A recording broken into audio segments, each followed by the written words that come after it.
All right. Good evening. Good evening, everyone. This is YouTube Live Dispatch 101 Training for Beginners. Hello. Let me put my information up here for you guys. Website. Okay, just giving you a recap of what we did today in the training. We had a basic and seminar level training. Went over some things. So tonight I just want to come in and do some Q&A. Any questions that you guys may have before I end my day, just let me know. Hello, Sheila Ashurst, right? Ashurst. Yes, Q&A, Q&A. Let's do some Q&A. Let's do some Q&A with the exclamation points. So, what do we got? Hit the thumbs up. We got 17 people in. One person did the thumbs up. Hit the thumbs up. Everybody who's in here, hit the thumbs up. Hello, Clarice. Hello, Lola. Hello, Sergi. Aisha. Click the thumbs up to bring exposure to the channel. So first question by JBaby904. When I book a load, what's the next step for paperwork? Very good question. So when you book a load, you booking a load by speaking to the broker, okay? Doing the broker carrier agreement, right? As a dispatcher, you fill out the broker carrier agreement, and then you send that to the broker along with the carrier's credentials, their onboarding documents, a copy of their W-9, a copy of their MC authority, a copy of their certificate of insurance. Then once the broker approves the carrier as an authorized carrier based off of their qualifications, they will send you the rate confirmation, which will officially book the load once you sign that and send it back to the broker. You agree to the rate and everything's good. Once that's done, your carrier has a copy of that rate confirmation. So they are going to the shipper to pick the load up, because on the rate confirmation, it has the address of the shipper for pickup. All loads are picked up at the shipper or the consignor. All loads are delivered to the receiver or the consignee. So the shipper, the carrier goes to the shipper to pick the load up. They load them. They give them a copy of what's called a BOL, bill of lading, which is the manifest, which is the load details, how pallet count, what's the weight, what's the commodity, things like that. Once the carrier is loaded at the shipper will call them in to verify everything was secure, and then they'll sign off on the BOL, the shipper, and the carrier will verify that, timestamp it, things like that, and then the carrier will leave the shipper facility, transport that freight to, however long it takes, to the receiving facility to deliver it. The carriers deliver it to the receivers or the consignee, right?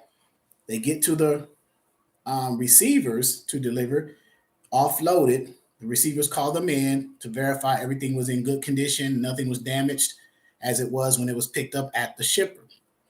Receiver signs off on the BOL on their location. Carrier verifies that, timestamps it, and then now the carrier has a complete BOL. A complete BOL, or what's called a clean BOL, is signed by both the shippers and the receivers. That turns into what's called a POD, proof of delivery. Okay. And that is what the carrier uses to get paid, either through direct shippers, through brokered loads, or through their factoring company. That is the process. Okay. Let's see. I'm just listening. You answered all the questions that the last time I'm here to hear other questions. Okay. Hello there. Hello, people asking questions. All right. So that hopefully, JBaby904, hopefully that helps. Lakeisha, as a dispatcher, how do you get set up with a factoring company on your behalf? If your carrier isn't set up with a factoring company, how do you? So you would have to have some kind of affiliate partnership with the factoring company, where if you were to bring on carriers who do not have factoring, get them approved through your affiliate factoring company, the factoring company, when they pay the carrier on that invoice payable, they will also pay you at the same time, whatever your percentage or whatever your flat fee is for your dispatching service. So establish that relationship. Okay.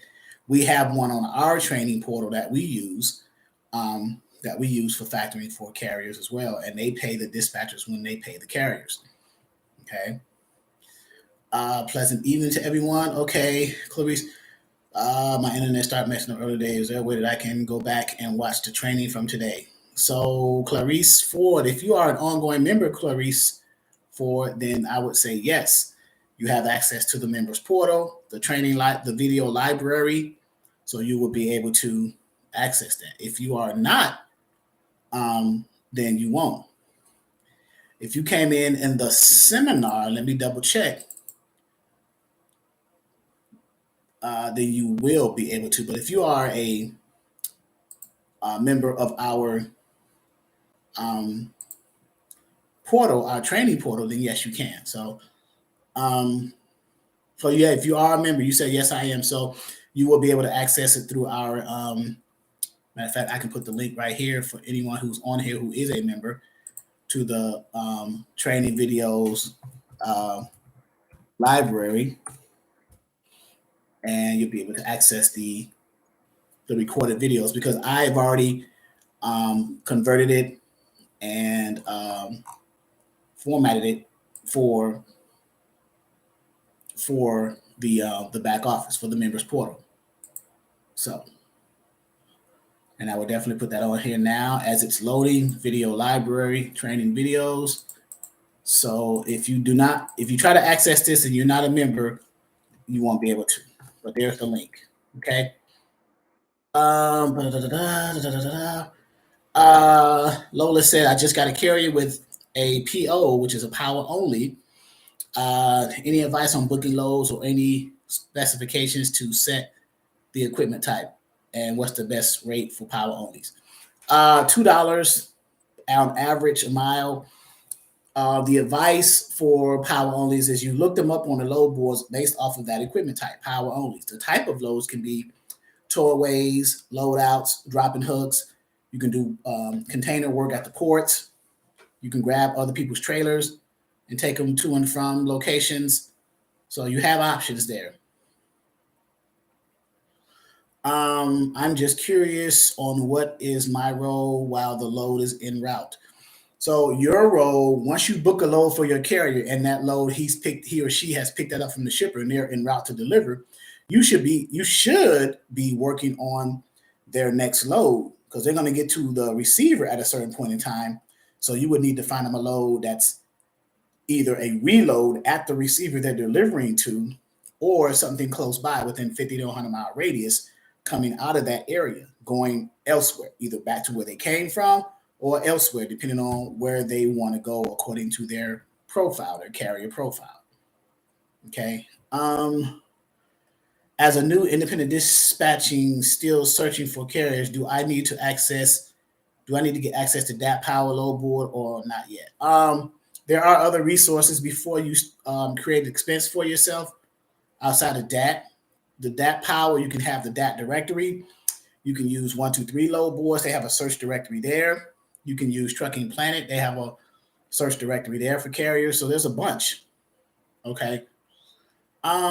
Which factoring service offers the lowest percentage? You would have to research, in your opinion, SR, the different factoring companies, and then contact them and get that information from them, and then decide of that information which one is comparable or the best one for you. Okay. So,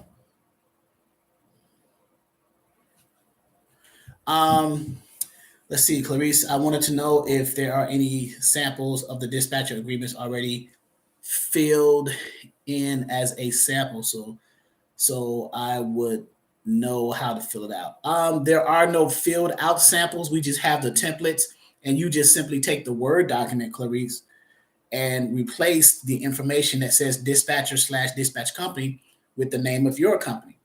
Okay. And fill in the rest. Okay. Is dispatching oversaturated or a shortage? It is. I'll be honest with you. So let's be real here. Dispatching is oversaturated with dispatchers who do not know what they're doing. Okay. There is a shortage of dispatchers who do know what they're doing. So over time, that will play itself out because carriers are going to discover the dispatchers that they have who do not know what they're doing. They're going to start getting rid of them because those carriers are sending them into areas that they can't get freight out of. So over time, hey, LaDonna, how are you doing? So, all right. Q&A. So we got 41 people in here and I got 19 thumbs up. So, or 40 people in here. I got 19 thumbs up. So click the thumbs up so we can add value to the channel. All right. We just had a seminar training today, basic level and seminar training today. We went over our dispatcher packet, which includes 3 documents. The dispatcher agreement, which is the contract between you, the dispatcher, and the carrier. The limited power of attorney, which is the carrier's way, a notarized document, and the carrier's way of giving you authorization and permission to represent them when you are onboarding them, getting them approved through the brokers by signing their name, printing their name. And then the third document in the dispatcher packet is the carrier profile. The profile is the carrier's requirements of you, the dispatcher, when you are looking for freight for them on the load boards. Okay. So that's why I'm in this learn phase, by the way. Okay, Shine Down Novel. Good. How do I used to Christopher, how do I sign up for a class with you? What region is dispatching more needed? Let me put the link for the training first before I answer the other one about the regions. If anyone wants to sign up for the ongoing training, that's the link right there. The one person said, Hock Hinton, what region is dispatching more needed? The regions that have a low volume of inbound and outbound freight. I had to think about that a little bit because the regions that are prevalent and you can find and you can dispatch in are the Midwest regions or zones, the Southeast region or zone, and the Southwest region or zone, because those are the zones or regions that have high volumes of inbound and outbound freight. So the ones that are needed for dispatching are any ones other than those, right? Which is probably the West zone and some parts of the Northeast. So, okay. Q&A. Any other questions? This is mainly for those 21,000, I believe, subscribers. Of the 21,000 subscribers who are not members of our ongoing training, you were not in attendance today to our live Zoom trainings for our members, and those who either registered for our one-day seminar on Saturday or who are ongoing members who attend our 3-day-a-week live trainings, Wednesdays at 6 p.m. Eastern, Saturdays at 12 noon Eastern, and tomorrow at 11 a.m. Eastern Sunday. So if you were not there, this is for you. So is it better to pre-book loads or book loads as the drivers drop them? A combination of the two would be ideal. Carefree catastrophe. Combination of the two. You don't want to book too far out because loads get canceled. So if you have loads booked too far out and it gets canceled, now you're scrambling to try to replace that far out load that was booked. So it'll be a challenge. I would book it the next load, like while they're under the load, book the next load, and maybe at the furthest one extra one. But other than that, I wouldn't go too far out because of that scenario. Okay. I had a few questions about how do you make sure lumpers and detention and all that on the rate confirmation. How do asking without being obnoxious? No, be obnoxious. You're trying to get money for your carrier, right? Also, what load boards do you provide in the program? Okay, so as far as the lumpers and detention, those things are called accessorials. extra things in addition to what the load should have been paid, or what the carrier should have been paid for that line haul or that head haul lane or load that they picked up, right? So detention, lumper, those things are come in addition to that, what they should have been paid according to the broker carrier agreement. So yes, you would ask for that, and you would make sure the broker puts it on the rate confirmation, or if it's not on the rate confirmation, you would inquire about that, okay? Because especially if it's a load, or if going to a facility that runs the risk of high hours of detention or the possibility of lumpers. What a lumper is where shipping facilities and receiving facilities, the individuals on the forklifts who load and offload the trailers, your carrier's trailers, they're charged for that service. That's called lumper, Lumpers, lumpers. And detention is just extra time waiting to be loaded or unloaded, more time than necessary. Okay, so if excuse me, if the regular time prior to detention was 3 hours or 2 hours, anything after that, then they should be paid so much per hour, 50, 75, $100 an hour, whatever the agreement was between the broker and the dispatcher, you or the carrier. And what else did he have in there? Oh, what load boards do you provide in the program? So I'm bringing back 1, 2, 3, but I'm spoon feeding it to certain dispatchers right now while I wait to assess how that's going to work out, because I don't want the dispatchers posting their trucks on that account, which is not associated to them. Trucking Planet, Truckers Path, Direct Freight Services, Truckers Edge with that, Next Load, and Free Freight Search. So it's about seven load boards. TD says, how should you work your business like Monday through Friday? That's completely up to you. So everyone gets 24 hours in a day. In some cases, most of us sleep a third of that time, 8 hours, right? So a third of your day is already gone. So you got 16 hours left. However you do that is up to you. However you structure that and what you feel your time management capabilities are is your call, right? Do you want to keep pace with the hours that the brokers are in their office and stay parallel with them? That's ideal, right? As a starting point, of course, and then as you navigate those waters, you'll be able to see and get a feel for how things are working, and then make a determination based off of that. Okay. What's the cost to join? So if you look at the link, it says it on the link. Hey, Mac. Carefree said, thank you. So lanes are loads. So here's an example of a lane. So let's break it down. If I got a load picking up in Norfolk, Virginia, going to Atlanta, Georgia, that pickup and delivery travel distance is called a lane. Okay, that is a lane. From pickup to delivery is a lane. It's one lane, right? Columbus, Ohio to Brooklyn, New York, that is a lane because it's picking up somewhere and it's delivering somewhere. So it's 2 points. 2 points make a direct line, right? There's 2 points in a line. So the pickup and the delivery, that's a lane. Okay, it's not a load. The loads are what's in the lane in the trailers of the truck. But the lane is from the pickup location to the delivery location, from the shipper to the receiver. Okay. One more question, please. How do you handle situations when the carrier, while on the way to deliver a load, had truck problem and still very far from the destination or the DL, right? Delivery location. What is the worst that could happen? Well, depends on the severity of the truck situation and depending on who's at fault. If it's nothing that's in the carrier's control, but you still call the broker. You have to communicate with the broker to let them know, because the broker needs to tell their customer that there's going to be a delay, Lola, in the delivery, so that they can make provisions to maybe push the delivery time, back, right?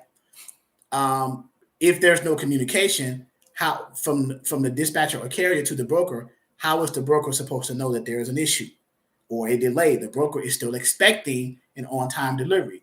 So number one is communication. And then number two, the broker can decide, well, how bad the truck is broke down. Do they need to get another truck out there, drop that trailer, get another power unit locally in the area of the breakdown, come pick that trailer up and continue that load on while your truck is being repaired. That's called a trailer interchange. So things like that. But the number one thing to start that whole process is communication. There needs to be communication between the carrier and or their dispatcher and the person with whom they book that load with, which is usually the broker. Okay. So everyone's giving us thumbs up. Very good, very good. Let's see. Trying to see how to structure with my full-time job. So having a full-time job, TD, is a challenge to be a broker. Okay. Even having a part-time job is a challenge to being a broker, but at least part-time, you have some time to, do some things. But with a full-time job, it depends. So if you were like third shift, I would say, okay, if you're working like your job is full-time from 11 p.m. to 7 a.m., then you got the whole day to do the brokering business. But if your full-time job is during the same times that the brokers are open and moving loads, then that's going to be a challenge unless you hire someone under your company as a sub-dispatcher working your dispatching company while you're doing your full-time job. And you still have an ear to the ground and you'll be able to hear things and know about it. So can you name the load boards again? Yes. 1, 2, 3 load board, Trucking Planet, Trucker's Path, DAT, Trucker's Edge, Direct Freight Services, Next Loads, and Free Freight Search. Those are the 7 load boards, Kendra. Any tips on dispatching a hotshot? Don't. That's the tip. But no, I'm just kidding.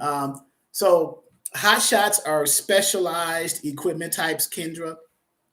Our training initially suggests new dispatching companies to dispatch the 3 major equipment types first, because that's an easy entry point for dispatchers to come in, because those 3 major equipment types you can find freight for them easiest on the load boards. They're out here on the roads the most, and they pay the better rates. Hot shots, cargo vans, sprinter vans, box truck, things of that nature.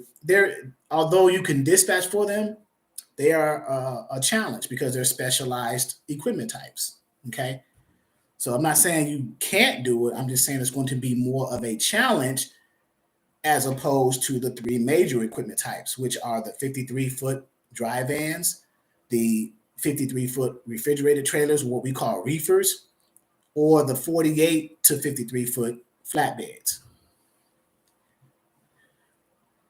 How do you communicate with owner-operators or drivers that are frequently late to pick up or miss pickups? I get rid of them. I don't waste my time, especially if they're showing a pattern of that behavior, right? Because I don't want my company to look bad because a driver doesn't know how to tell time or doesn't know how to keep track of their hours of service. So I get rid of them. I don't deal with them, TD said, I'm doing dispatcher. Okay, thank you. Hello, yeah, okay. Is it hard to find truckers? No, truckers are out there. There is a trucker shortage. And then if you guys are keeping pace with the current events right now, with the issue over in Russia and Ukraine, which is spiking the oil and crude prices, which affects the fuel, or the protesting up in Canada, these 2 current events are affecting the transportation industry a little bit, right? It's not crippling it, but it's affecting it, right? Especially with the fuel costs, okay? Shine Down Novel. Do you teach us about trailer and interchange? Of course. It's not much to teach. It's a simple process. That's my case. I need to learn how to handle every worst case scenario before I start. Well, the best way to handle worst case scenarios is to take them head on when they occur. You will never be able to pre-plan for a worst case scenario until it happens. You can hear people say, well, this happened to me and this was my scenario, and to look out for it. And that's all fine and well. But until you go through the experience, you really don't know how to handle it, right? So Um, so we ran out of questions. All right, I was at the bottom. How can one get into transporting gas? You would have to have either a hazmat or a tanker endorsement. Okay, we do not teach that, but that to answer your question, yes, tanker endorsement. That's dealing with tankers with liquids and gases and hazmatic type of hazardous materials. So, rate negotiations. Do you have any formulas to use? Yes. When you're negotiating your rate, you want to bump it up at least $200 to $300 after you add in your dispatching percentage or your dispatch flat rate. Before you call the broker, you want to have that number already figured out, because brokers are going to always come down to try to pull as much money from you as you're trying to get more money for the carrier and yourself. So, okay. How many drivers do you have? Well, I had 36 at one time. I no longer dispatch. I focus mainly now on training. How did you get to where you are now? With patience and perseverance. Mifi 1988. I got to where when I was dispatching, I got to where I was as a dispatcher, one carrier at a time. Okay. And a carrier, what I mean by one carrier. So a carrier is like a trucking company that has so many assets. I had one owner operator or two or three owner operators who had their own truck and trailer, but I focused on small carriers, like between 5 and 10 trucks for the carrier company, dispatching for them. That's where the number 36 comes from. It's a combination of single owner operators with their own truck and trailers, and then carriers / trucking companies with like 5 to 10 assets or truck and trailers in their fleet, right? Because a trailer is an asset just as much as a truck or a semi or a tractor or a power unit is an asset. So,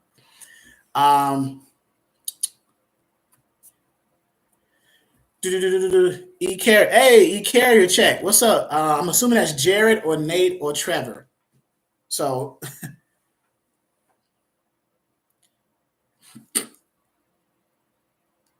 and E-carrier check is a partner with us, with our channel, and with our platform. They come on every now and then and navigate the software, and we have an affiliate link for their software, which is a very good software. It's an alternative to a load board. As a matter of fact, a better alternative to a load board.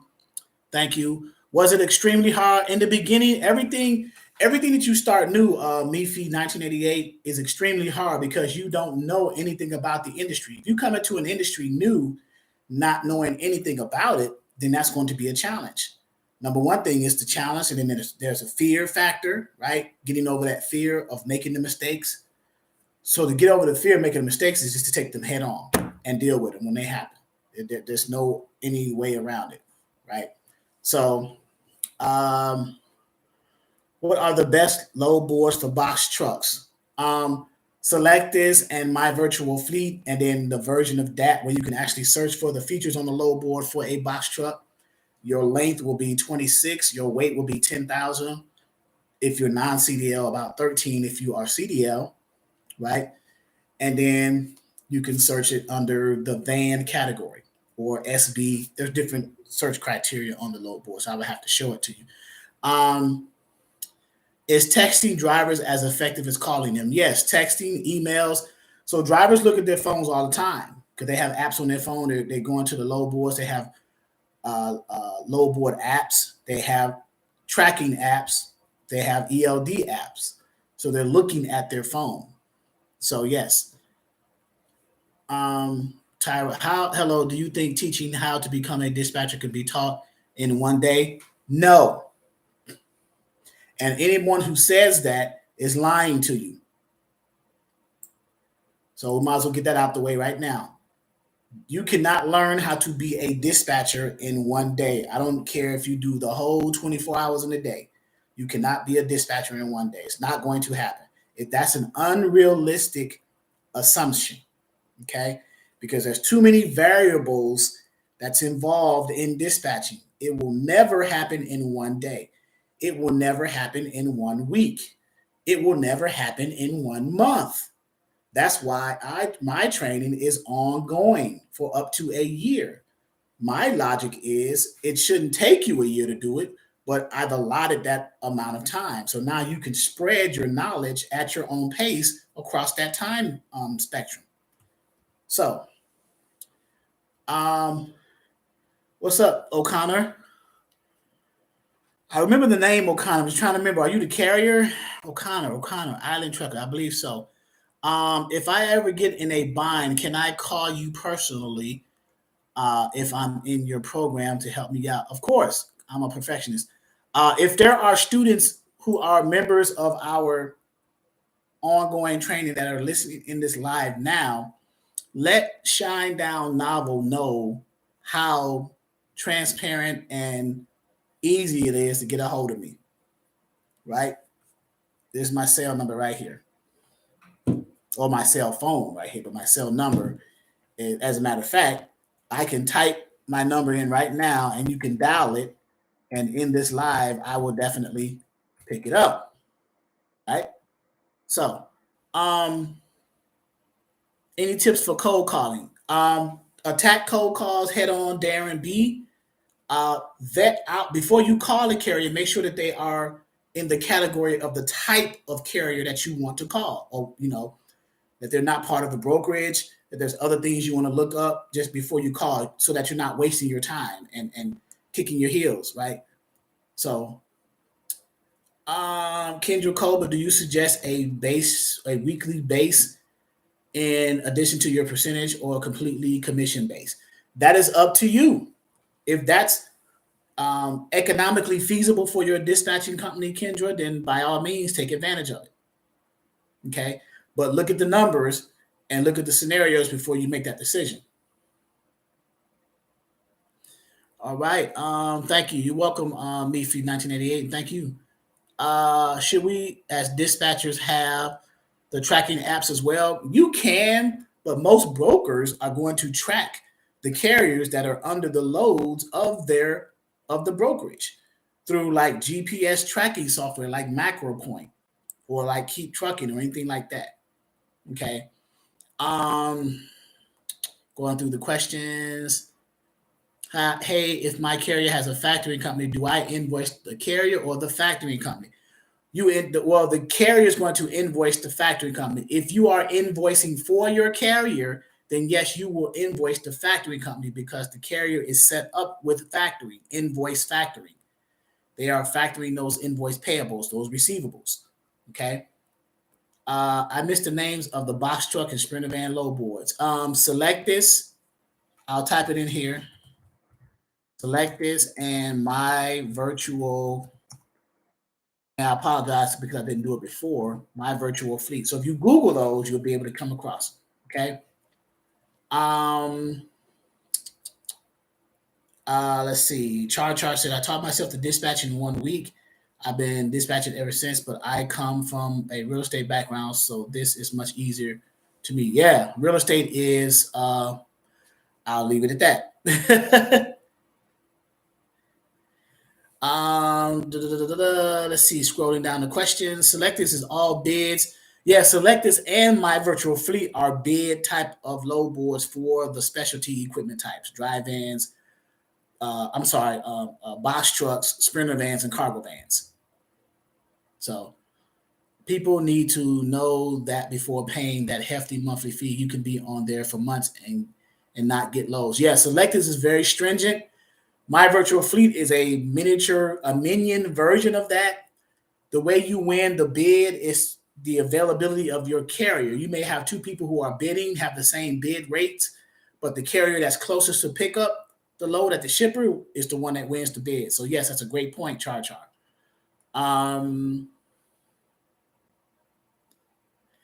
Let's see. So yeah, okay, everybody's just replying.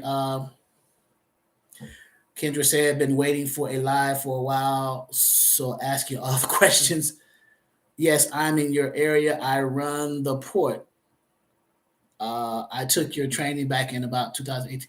Oh, okay. So you're in the Portsmouth or the Norfolk, Virginia area, O'Connor. We need to meet up then so we can have a discussion.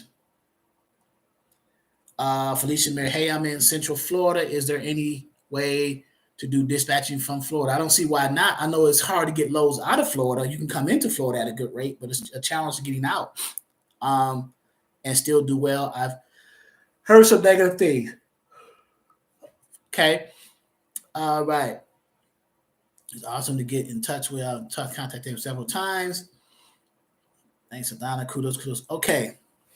All right. So the questions are done so far. I just wanted to come in today and say that we had a basics training today at noon and a seminar training, a combination of the ongoing members and the people who registered for our seminar today. So I just wanted to come and give you an update on that, what we went over, and how that was. We even went into load boards a little bit and things like that.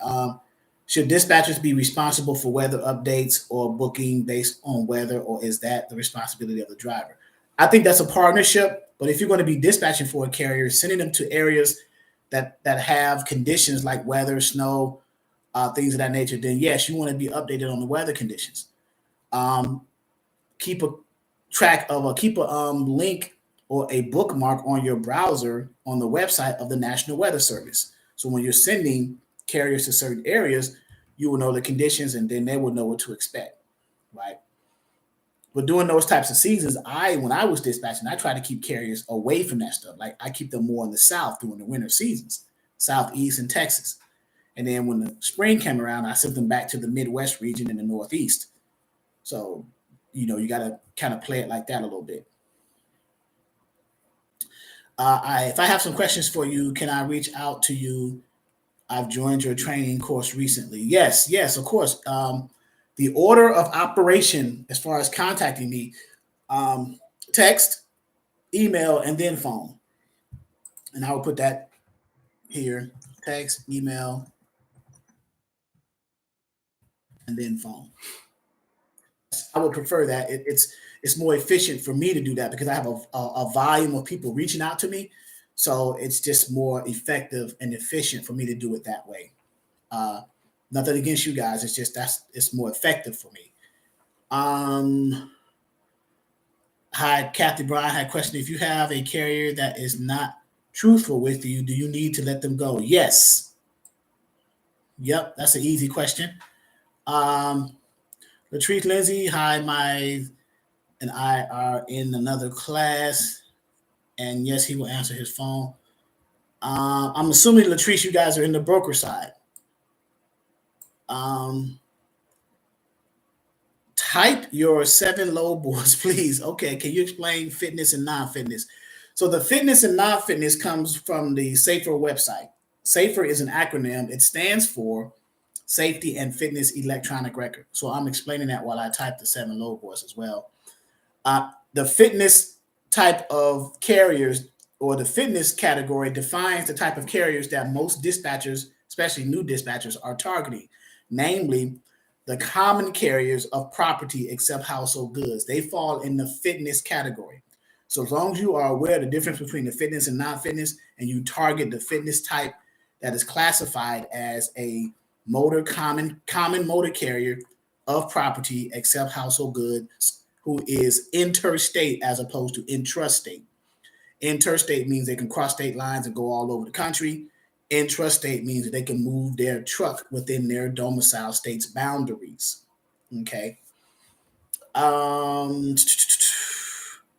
Okay, thank you. Understandably, what's the fastest way for a Canadian to set up a U.S.-based business? There is no fast way. You have to do it conventionally, the same order as everyone else. Assuming my paperwork has to be put in on point before I start. Yep. There is no expedited method of a Canadian-based company establishing business in the U.S. There is no expedited method. You have to go through the same process as anyone else. I'll be honest with you, and don't let anyone lie to you about that. I was typing in load boards. Let me do that now. 1, Trucking Planet. I almost forgot. Trucking Planet. 2, Trucker's Path. 3,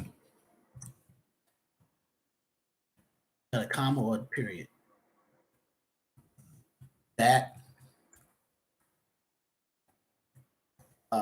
Trucker's Edge.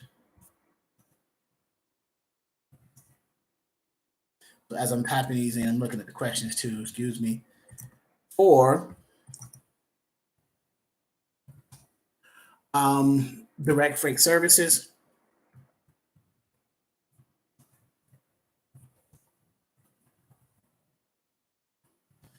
5, next load. 6, free freight search. And 7, which I'm bringing back at a gradual snail pace because of obvious reasons. Well, not obvious. 1, 2, 3 load board. Okay, so there we go. What is the fastest way? Okay, you answer that. May I ask, can a carrier move hazardous materials? Yes, carriers can move hazardous materials if they have a hazmat, if they are endorsed to do so. You have to have an endorsement in order to do that. You have to have a hazardous materials endorsement, or what's called a hazmat, right? May I ask, why is it hard to move to dispatch in Florida? It's not hard to dispatch in Florida. It's hard for carriers to get freight and move around in Florida. So, are there any good networking groups for independent dispatchers?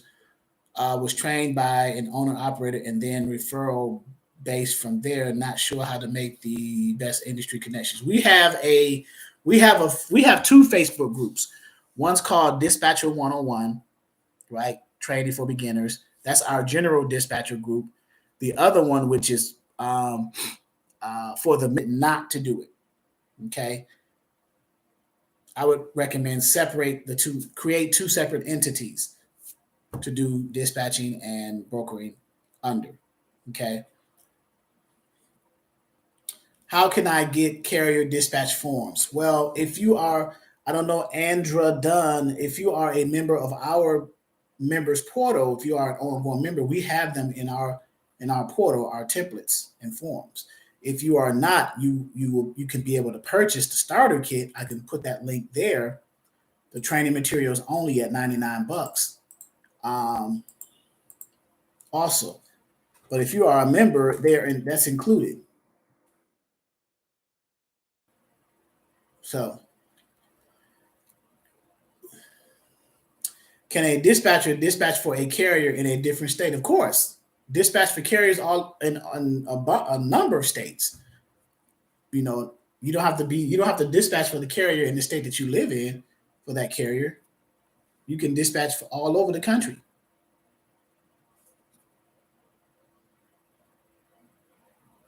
So, I'm just looking at my message on the phone here. Lost you when you stated talking about the second group that you have. So the Facebook groups, the regular one is the Dispatcher 101 Training for Beginners Facebook group. That's just overall for anyone can join. If you answer the questions, we may let you in. The other one, you have to be a member to be considered for this one, which is the Freight Broker 101 members only group. That means you have to be an enrolled member in our ongoing training to be considered part of that training or that Facebook group. I'm sorry. Okay. What else did I see? What is the second dispatcher group? Again, I'm a member of your course. So the one I don't know which one you joined, Clarice, but the Dispatcher 101 members only group, that is for ongoing members. The second one is just Dispatcher 101. Okay. That is for non-members, maybe YouTube subscriber members that can join that one. So, all right. Those templates in the training, can they be used as legal documents if carriers don't pay us? Yes, the dispatcher agreement is legally binding if a customer don't pay the broker side. Yes, contracts are legally binding. On the broker side, the broker carrier agreement and the broker shipper agreement, those are legally binding contracts. On the dispatching side, the dispatcher agreement between you and the carrier, that's a legally bound contract because two parties are coming together to agree that one's performing a service, the other compensates them for that service. Both signatures are there, legally binding. Okay. So hopefully my connection is better. LaDonna said my connection is a little bit messed up. What is the price of your course? I'll put that link in here once again. I'm assuming when people are asking for the price of the course, they are referring to the ongoing training. So there's that to answer Alida's Kit Hickman's question. Are there certain metrics that you look at to determine the success of dispatching? Yes, of course. How well you know how to do it, how well you know the market, how much communication that you have between you and your carrier, and how well you book loads with brokers. There's performance metrics, there's service metrics, communication metrics. Yes, these are just standards that are used to base your level of success as a dispatcher, and whether it's your level of success as a dispatcher because of the help of your carrier or all on your own. But yeah, there are metrics that are involved, guidelines and standards. In the technical world, it's called metrics, but they're just guidelines and standards that we follow in order to baselines in order to determine whether something is good or not, and whether to continue to use those methods or not. Those are metrics. Okay. What is the difference in the dispatcher and freight broker programs? So a dispatcher is someone who assists a carrier in finding loads through brokers, for the most part. A freight broker is someone who arranges for the transportation of customers or shippers' freight using approved carriers. That is the difference. A broker requires an authority. A dispatcher does not. And that's Yaz Heart, just answering the question for you. What is the best way to transition from dispatch to broker? When you get your when you get your dispatching company to a point where it's almost automated and you have sub dispatchers under you and you're comfortable and you understand the language of the carriers, at being a dispatcher, you're going to learn the language of the carriers and the language of the brokers. Once you understand that, the transition to a broker will be easier because you would have already spoke that language, because you deal with brokers all the time when you are booking loads for your carriers. Okay. Is it weekly earned revenue? Is it monthly? Is number of trucks? It's a combination of those. So you can be paid weekly for your loads, right? You book a load and you can invoice weekly. You can invoice per load, and it depends on how many trucks you're booking. One dispatcher, I usually say between 3 to 5, you should be able to handle on your own between 3 to 5 trucks before you have to consider scaling your business and bringing on other dispatchers, sub-dispatchers, if you will, Kendra. For your ongoing training, do you have books or printable materials available for your students? Of course, ebooks, forms, document templates, tools and resources, everything, the whole gamut is in our members portal. And anyone who is a member of the portal who's on here tonight can verify that, right? As a Denise Austin, as a new dispatcher, do you avoid cold calling to gain clients? Cold calling is one of the methods that we advise using as new dispatchers. Cold calling, visiting truck stops, cold calls, LinkedIn, text blast or SMS campaigns, email campaigns, other social media outlets like Facebook groups, owner-operator groups, social media, because social media is very popular. Everyone's getting on social medias. The Facebooks, the LinkedIns, the Twitters, the Instagrams, the Pinterests, the TikToks these days. So there you have it. All right, guys, I think that is it for this evening. A little under an hour, 50 minutes. Thank you for your time. and I wanted to come in and do a live, just letting you know what we did today in our training, our dispatch training basics. We went over our dispatcher packet, which contains the dispatcher agreement, limited power attorney, and the carrier profile. And then we talked about the carrier's onboarding documents that you as a dispatcher need in order to effectively dispatch. Okay, a copy of their motor carrier authority, a copy of their certificate of insurance, copy of their W-9. So, yeah, suggestion for bringing on sub dispatchers. You want to vet the sub dispatchers out, make sure that they are qualified to work under your dispatching business. You have a certain outline or a certain list of criteria that you qualify people that you bring on under your company, and you compare the person you're interviewing for that position against your criteria to determine if they meet the criteria. That's how you determine sub dispatchers. Okay. How often do you let guests into your broker training? Not very often, maybe once every 2 weeks, maybe once a month, every 2 weeks. I'm maybe opening it up a little bit as a way to motivate them to join. So, thank you guys.